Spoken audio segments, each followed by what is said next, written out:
Smart Ahmednagar news.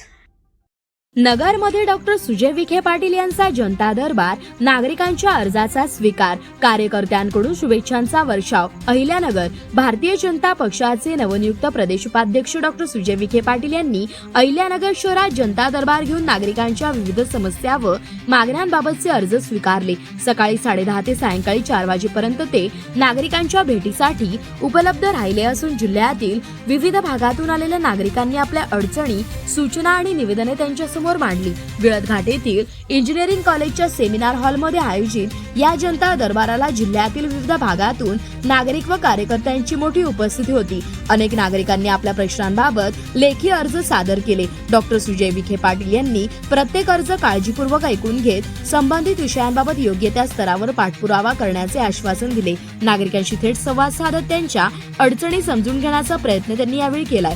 तसेच प्रदेश उपाध्यक्षपदी निवड झाल्यानंतर प्रथमच नगरमध्ये आगमन झाल्यामुळे कार्यकर्त्यांमध्ये विशेष उत्साहाचे वातावरण होते। मोठ्या संख्येने उपस्थित राहिलेल्या कार्यकर्त्यांनी पुष्पगुच्छ देत त्यांचे स्वागत केले, तसेच घोषणाबाजी करत शुभेच्छांचा वर्षाव केला। यावेळी माध्यमांशी बोलताना डॉक्टर सुजय विखे पाटील यांनी राहुरी विधानसभा पोटनिवडणुकीबाबत तसेच संकेत दिले।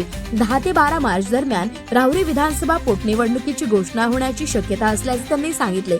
बंगाल, तमिळनाडू, केरळ, ओडिशा आणि आसाम या राज्यातील निवडणुकांसोबत महाराष्ट्रातील बारामती व राहुरी या 2 मतदारसंघांच्या पोटनिवडणुकीतही जाहीर होण्याची शक्यता असल्याचे त्यांनी नमूद केले। तसेच स्वर्गीय कर्डिले साहेबांच्या निधनानंतर रिक्त झालेल्या राहुरी विधानसभा मतदारसंघाबाबत बोलताना त्यांनी कार्यकर्त्यांच्या भावना व्यक्त केल्या। कर्डिले साहेबांचे चिरंजीव अक्षय कर्डिले यांनी उमेदवारी मिळावी अशी कार्यकर्त्यांची भावना असून अंतिम निर्णय मुख्यमंत्री देवेंद्र फडणवीस आणि पक्षश्रेष्ठी घेतील असे त्यांनी स्पष्ट केले।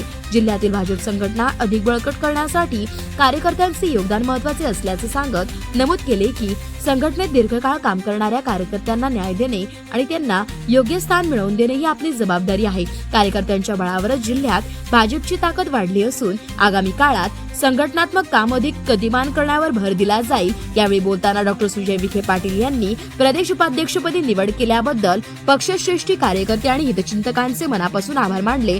सर्वांच्या विश्वासामुळेच ही जबाबदारी मिळाली असून त्याबद्दल आपण सर्वांचे ऋणी असल्याची भावना त्यांनी यावेळी व्यक्त केली आहे।